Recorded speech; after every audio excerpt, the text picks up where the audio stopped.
नमस्कार, heritage guardians में आपका स्वागत है। आज का विषय है शिमला वाटर वर्क्स और इसका जल प्रबंधन इतिहास। यदि आप शिमला वासी हैं या आपने एक टूरिस्ट की हैसियत से ही सही शिमला को ध्यान से देखा होगा, तो सड़क किनारे या इसके बीचों बीच कहीं ना कहीं पुरानी टंकियों, पाइपों और वाल पिट के ढक्कनों पर आपने SWW शब्द अंकित हुए देखे ही होंगे। आखिर ये SWW है क्या? आज इसी से जुड़े इतिहास की संक्षिप्त में चर्चा करते हैं। ब्रिटिश कालीन शिमला में शिमला वाटर वर्क्स PWD की 3 सब डिविजन्स में से एक थी, जो शिमला की जल आपूर्ति और ड्रेनेज सिस्टम का रख रखाव देखती थी। सन 1879-80 तक शिमला शहर में जल की आपूर्ति यहाँ पर स्थित बावड़ियों और छोटे मोटे अन्य जल स्रोतों से ही होती थी। जल की गुणवत्ता और मात्रा भी संतोषजनक नहीं थी। दिसंबर 1851 में गठित म्यूनिसिपैलिटी ने निर्णय लिया कि इस संकट से निपटने के लिए महासू के निचले जंगलों में स्थित झरनों और बावड़ियों से पानी इकट्ठा करके इसे शिमला लाया जाए। शिमला से इसकी दूरी 11 मील बैठती थी और इस योजना पर अनुमानित खर्च होना था 6 लाख रुपए। अनुमान था कि इससे शहर को प्रतिदिन 3 लाख गैलन पानी मिलेगा।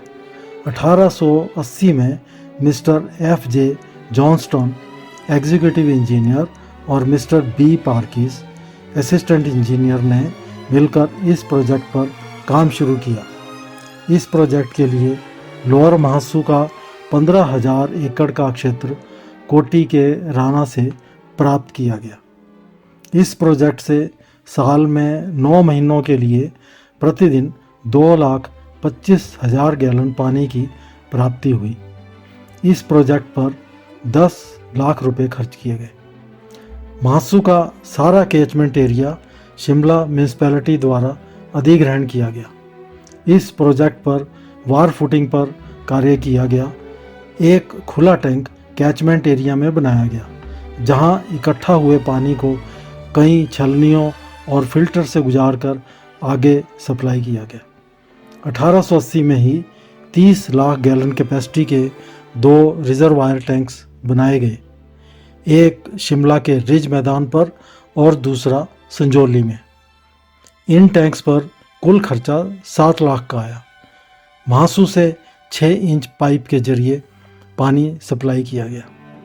अब इन धरोहर टैंक्स की नियमित साफ सफाई और रखरखाव किया जाता है। अब बारी थी शहर में पानी की सप्लाई करने की। इसके लिए एक सिस्टम की ज़रूरत थी, जिस पर शिमला वाटर वर्क्स ने और 6 लाख खर्च किए। कम से कम 3 लाख गैलन का डिस्ट्रीब्यूशन हर रोज करने की आवश्यकता थी। ड्रेनेज सिस्टम पर भी इतना ही, यानी 6 लाख का खर्च आया। शिमला शहर में जगह जगह छोटी छोटी गैल्वेनाइज्ड जिंक कोटेड टंकियों का निर्माण किया गया। पानी की बिगड़ती व्यवस्था को पटरी पर लाने के लिए चाबा का पंप 1913 में बनाया गया। 1893 में इस महासू कैचमेंट एरिया को मशोबरा रोड पर ढली में स्थित पुराने टोल बैरियर तक बढ़ा दिया गया। आज यहीं इस स्थान पर Shimla water catchment wild life sanctuary का गेट है, जहां से टिकट लेकर इस एरिया को अंदर जाकर देख सकते हैं। आज यह कैचमेंट एरिया 10 स्क्वायर किलोमीटर तक फैला हुआ है। सूखे की वजह से 1903 में शहर को बहुत बड़े जल संकट का सामना करना पड़ा, जिस कारण तत्कालीन जल प्रबंधकों को निवासियों की नाराजगी और आलोचना को झेलना पड़ा। इधर हर वर्ष शिमला की आबादी निरंतर बढ़ रही थी और इसके साथ ही पानी की खपत भी। 1904 की गर्मियों में म्यूनिसिपल कॉरपोरेशन की हद में शिमला की कुल आबादी 35,250 थी, जिसमें कसुमटी का इलाका भी आता था। जल आपूर्ति पर खर्च होता था 79,000 रुपये प्रति वर्ष। इस खर्च को वहन करने में शिमला वाटर वर्क्स को कई दिक्कतों का सामना करना पड़ रहा था। 1904 में मेजर जनरल बेरिसफोर्ड और मिस्टर पूक ने सतलुज नदी से जल उठाव योजना का प्रस्ताव रखा, परंतु इसमें होने वाले 25 लाख के अत्यधिक खर्च के कारण शिमला वाटर वर्क्स ने इसे खारिज कर दिया। अगले वर्ष इस प्रस्ताव को दोबारा रखा गया, परंतु इसमें होने वाला अनुमानित खर्चा भी 35 लाख हो गया। इस कारण यह प्रस्ताव कभी सिरे चढ़ ही नहीं पाया। 1880 के करीब 3 साल के भीतर ही सारा काम समाप्त कर लिया गया, जिसमें लोहे की गैल्वेनाइज्ड शीट से बने water tanks, lion head hydrants, सड़कों पर पानी के डिस्ट्रीब्यूशन को कंट्रोल करने के लिए जगह जगह चाबी वाले पिट्स बनाए जाना शामिल था। मैं इस कैचमेंट एरिया में सन 1979 के लगभग गया था। उस समय की कुछ तस्वीरें आपके साथ साझा कर रहा हूँ। इस घने जंगल में घूमने का एक अलग ही रोमांच रहा।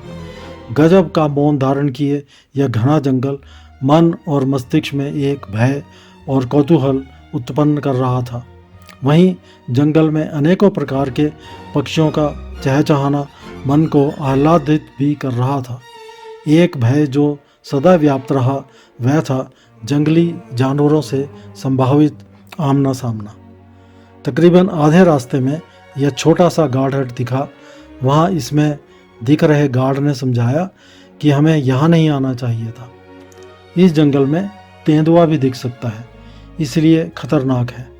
मैंने कहा अब आ ही गए हैं तो क्या करें। इस भाई ने बिस्किट खिलाए और चाय पिलाई। मेरे साथ मेरा एक दोस्त भी था। हमें तेंदुआ तो नहीं दिखा, परंतु मस्क डीर का एक जोड़ा जरूर दिखा। मैं उनकी तस्वीर नहीं ले सका। हम मेन टैंक तक गए और तीव्रता से वापस आ गए। इस पूरे इलाके की सफाई देखकर हम दंग रह गए। रास्ते ऐसे जैसे कोई अभी अभी यहाँ झाड़ू से सफाई करके गया हो। जगह जगह एक एक बूंद पानी को टपकते और उसे छोटी छोटी नालियों के जरिए टैंक तक चैनलाइज होते देख पानी की कीमत का जो एहसास हुआ, उसके कारण पानी को व्यर्थ ना करने का संकल्प ले लिया। इस घने जंगल में मवेशियों के लिए घास का बंडल ले जाते इस स्थानीय व्यक्ति से मुलाकात हुई और उसकी मैंने कुछ तस्वीरें ली। शिमला 4 मील का यह पत्थर 1880 से 1979 तक पिछले 100 साल से मौन साधनारत अडिग दिखा, अतः इसकी भी तस्वीर निकाली। कुछ वर्ष पहले मेरे एक मित्र का भी परमिशन लेकर जाना हुआ, उनके द्वारा खींची तस्वीरें भी साझा कर रहा हूँ।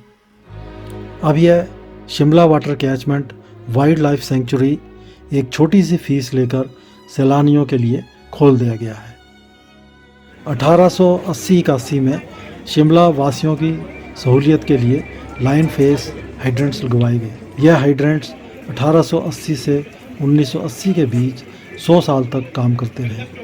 उसके बाद रख रखाव और म्यूनिसिपैलिटी की लापरवाही और हेरिटेज के प्रति अति उदासीनता के रहते बंद होते गए। आज लापरवाही का यह आलम है कि लाइन फेस्ड हाइड्रेंट्स को प्रतीकात्मक रूप से भी बचाकर नहीं रखना चाहते। वर्ष 2016 में टूरिज्म डिपार्टमेंट ने एक हास्यास्पद कोशिश की। फाइबर ग्लास से निर्मित farcical absurd executed in very bad and poor aesthetic taste hydrant pillar Mall पर जड़वा दिए गए। आम पब्लिक ने सोशल मीडिया पर इसकी धज्जियां उड़ा दी। शर्मिंदगी में इन्हें जल्दी से हटा भी दिया गया, परंतु ढिठाई देखिए, ये पिलर आज भी रिज और माल के बीच बने म्यूनिसिपल पार्क और रानी झांसी पार्क में डस्टबिन की हैसियत से शोभायमान है। दिसंबर 2018 में शिमला के एक सोशल कम एडवेंचर ग्रुप हैप्पी हाइकर्स द्वारा एक मीटिंग में शिमला के लाइन फेस्ड हाइड्रेंट्स को रिस्टोर करने की एक पहल के अंतर्गत हैप्पी हाइकर्स के संस्थापक श्री ओम प्रकाश शर्मा जी द्वारा एक डेलीगेट तत्कालीन म्यूनिसिपल कमिश्नर से मिला और विषय के बारे में कुछ कदम उठाने के लिए आग्रह किया। तो जहाँ तक हेरिटेज की बात है, तो इन्होंने एक पॉइंट उठाया था नलकों का, तो हमने भी पहले उठाया, उस पर आर्टिकल भी लिखा, आपने भी वो मेरे ख्याल तीसरी बारी वो नलकों के बारे में जिक्र किया था। फिर ये यहाँ पे कमिश्नर साहब हैं, उनसे बात हुई है, तो उनको प्रपोज़ल रखी कि यहाँ के जो नलके हैं उनके बारे में भी कुछ सोचा जाए। टूरिज़्म पॉइंट ऑफ व्यू से भी ठीक है। तेजू जी, ओम प्रकाश शर्मा जी ये मिले हैं उनसे, तो उन्होंने कहा कि भी इसके बारे में प्रोजेक्ट बनाओ, एक कितना उसका एस्टीमेट बनता है, क्या बनता है, और फिर हम उसके बारे में कोशिश करते। लेकिन उन्होंने उल्टे ही हमें यह जिम्मेदारी देकर एडमिनिस्ट्रेटिव टैक्टिक का इस्तेमाल कर अपना पल्ला बहुत ही आसानी से झाड़ लिया। हमें कहा गया कि हम ही इस प्रोजेक्ट का डिटेल्ड प्रारूप बनाकर और उसका एक्सपेंडिचर बनाकर उन्हें सौंप दे, तब वह इसकी फिजिबिलिटी तय करके हमें सूचित कर देंगे कि यह काम हो सकता है कि नहीं। उसमें यह भी दर्शाए कि कुल कितने हाइड्रेंट्स हैं और कहाँ कहाँ हैं जिन्हें आप ठीक करवाना चाहते हैं।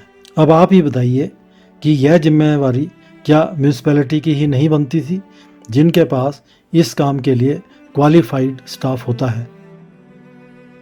मई 1879 में लगी भीषण आग ने सारी सब्जी मंडी, इसके ऊपर स्थित मेन बाजार का पश्चिमी हिस्सा और म्यूनिसिपल मार्केट को पूरी तरह नष्ट कर दिया। आग इतनी भीषण थी कि कई दिनों तक धुआं बंद नहीं हुआ। इस आग में जहां अब रानी झांसी पार्क है, वहां स्थित लॉरीज होटल भी ध्वस्त हो गया। इसके ऊपर स्थित चर्च की छत तक आग फैल गई, परंतु तभी उत्तरी हवा के झोंकों ने इसे बुझा दिया। कुछ हिस्सा लॉरीज होटल का भी बच गया। 1879-90 में मिस्टर गॉड की देखरेख में म्यूनिसिपैलिटी ने अग्नि से लड़ने के लिए शिमला में बहुत जगह इंपीरियल हाइड्रेंट्स लगवाए। जिन हाइड्रेंट्स पर SWW अंकित है वे वर्ष 1899 में लगे होंगे। रिज और संजौली में बने बड़े वाटर टैंक्स के अलावा सभी मोहल्लों और रास्तों के किनारे छोटे छोटे कई टैंक्स स्थापित किए गए, जिससे शहर की स्टोरेज कैपेसिटी भी बढ़ गई। पानी की सप्लाई को नियंत्रित करने के लिए जगह जगह सड़क के बीच वाल्व पिट्स बनाए गए, जिन्हें की मैन एक विशेष वाटर की से खोलता है। इन पिट्स को ढकने के लिए कुछ कंपनियों से ढक्कन मंगवाए गए। अब तकरीबन कुछ ही बचे हैं, बाकी चोरी हो गए।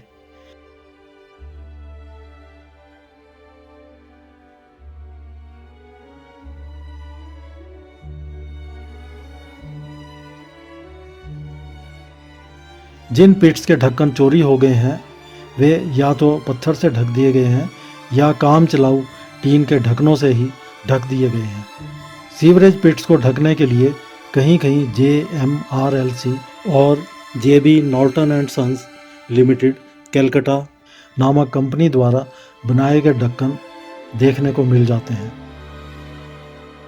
सभी जगह के वाल पिट्स की एग्जैक्ट लोकेशन को दर्शाने के लिए सड़क के किनारे छोटे छोटे साइन बोर्ड्स भी लगाए गए, खास तौर पर फायर एक्सटिंग्विशर हाइड्रेंट्स के लिए, ताकि इमरजेंसी की अवस्था में कोई कंफ्यूजन ना हो।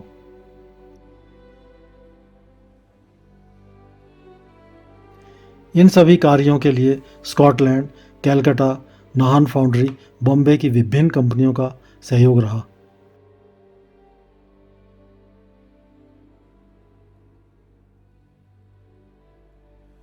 कैचमेंट एरिया में William Ben and company court bridge की पाइपलाइनें आज भी देखी जा सकती हैं। स्कॉटलैंड की 1859 में स्थापित यह कंपनी फेंसिंग और लोहे और स्टील के स्ट्रक्चर बनाने में सिद्धहस्त थी। शिमला शहर में इंस्टॉल की गई आयरन गैल्वेनाइज शीट से बनी टंकियां अधिकतर Braithwaite and company engineers limited, Clyde works, Calcutta द्वारा बनाई और इंस्टॉल की गई थी। अब लगभग सभी टंकियां सर्विस में नहीं हैं। यह कंपनी रेलवे वैगन्स और क्रेन्स बनाती थी। 1976 में इस कंपनी को government of India ministry of railway ने अधिकृत कर लिया। शहर में लगे सभी लाइन फेस्ड हाइड्रेंट्स या तो ग्लेनफील्ड क्वाय लिमिटेड, किलमारनॉक, स्कॉटलैंड द्वारा बनाए गए हैं या फिर एक अन्य Turner होयर and company engineers Bombay द्वारा।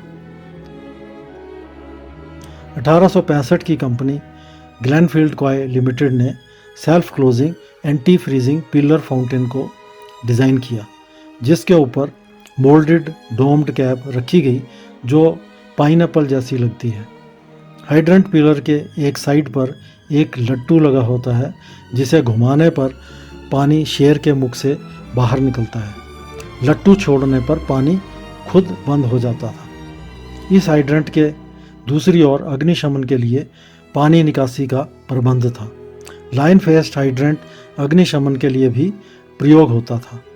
इस कंपनी का एक पार्टनर कैनेडी बना, जिसके नाम पर इस लाइन फेस्ड हाइड्रेंट को पेटेंट किया गया।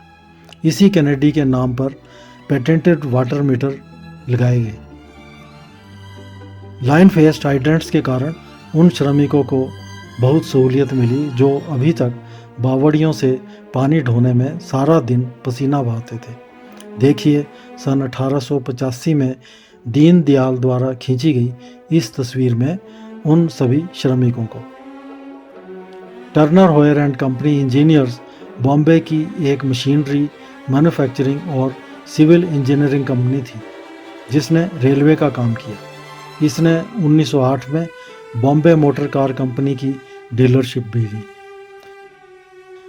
सड़क के बीचों बीच बनाए गए वॉल पिट्स के ढक्कन Glenfield coy limited, Kilmarnock, Scotland, JB Knowlton and sons limited, Calcutta and Delhi के डिज़ाइन किए गए लगे दिखते हैं। कलकत्ता में registered non government company JB Knowlton and sons limited 31 मार्च 1911 से कार्यरत थी, जो अब ऑपरेशन में नहीं है।